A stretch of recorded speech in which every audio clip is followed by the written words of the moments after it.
ఉదయాన్నే లేచి నేను బట్టలు తుట్టాకి నీటి కాలువకి వెళ్ళాను. నేను అక్కడికి వెళ్ళి బట్టలు తుద్దామని అక్కడికి వెళ్ళలేక ఇక్కడ కేకలు అరుపులు వినిపిస్తూ ఉన్నాయి.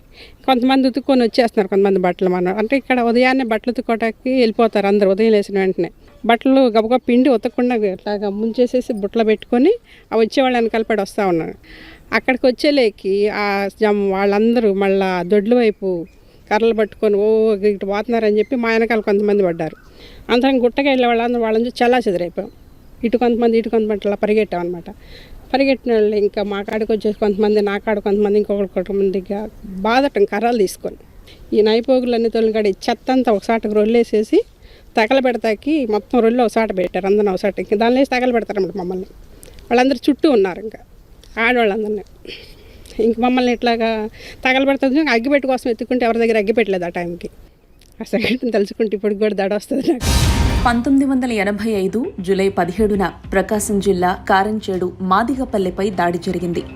కమ్మ కులానికి చెందిన వారు కొందరు గుంపుగా పెద్ద సంఖ్యలో మారణాయుధాలతో దాడి చేశారు.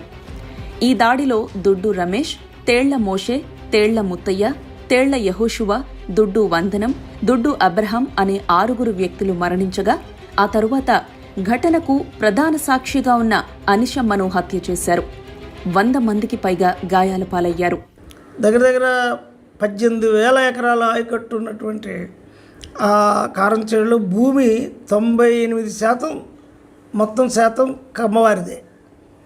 వీరికైతే మొత్తం పల్లెకి కలిపి 200 కుటుంబాలకు కలిపి కూడా 2 ఎకరాల భూమి కూడా లేదు.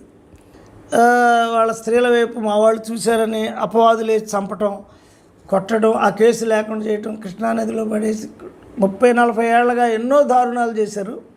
ఈ దారుణాలు మొత్తం యొక్క సమాహారంగా ఈ దాడి జరిగింది.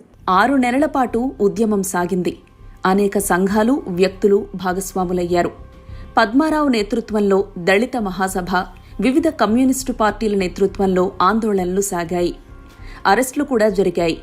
అందులో భాగమైన హేతువాద లక్ష్మీ నేతృత్వంలో మహిళలు హైదరాబాద్లో ముఖ్యమంత్రి ఎన్టీఆర్ ఇంటిని ముట్టడించారు. సుదీర్ఘ ఉద్యమం తరువాత డిమాండ్లకు ప్రభుత్వం అంగీకరించింది. ఎస్ఆర్ శంకరన్ ఆధ్వర్యంలో పునరావాస ప్యాకేజ్ అమలైంది.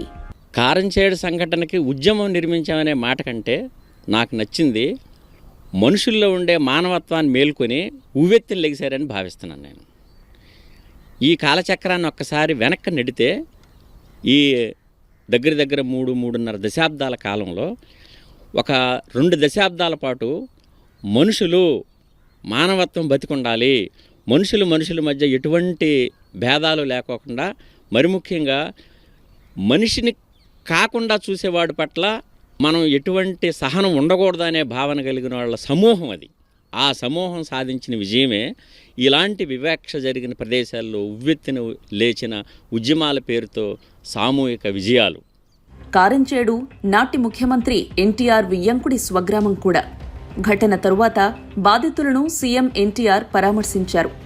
ఆ తరువాత దగ్గుబాటి చెంచురామయ్యను పీపుల్స్ వార్ హత్య చేసింది. చెంచురామయ్య ఇంట్లోనే దాడికి కుట్ర జరిగిందని సంఘాలు ఆరోపిస్తూ ఉండగా, ఈ దాడిలో తన తండ్రి ప్రమేయం లేదని, రాజకీయ కారణాలతోనే ఆయన్ను హత్య చేశారని దగ్గుబాటి వెంకటేశ్వరరావు అంటున్నారు. మా నాన్నగారు కారంచేడులో ఉండేవారు, మేము హైదరాబాద్లో ఉండేవారు కాబట్టి మా దగ్గరికి వస్తా పోతా ఉండేవారు. ఆయనకు అసలు విషయమే తెలియదు. అసలు ఇది ఈ రకంగా ఆ రోజున సంఘటన జరిగినటువంటిది ఒక రకమైనటువంటి అబ్రప్ట్గా జరిగింది ఆ రోజు. కాబట్టి తెలిసే అవకాశం లేదు.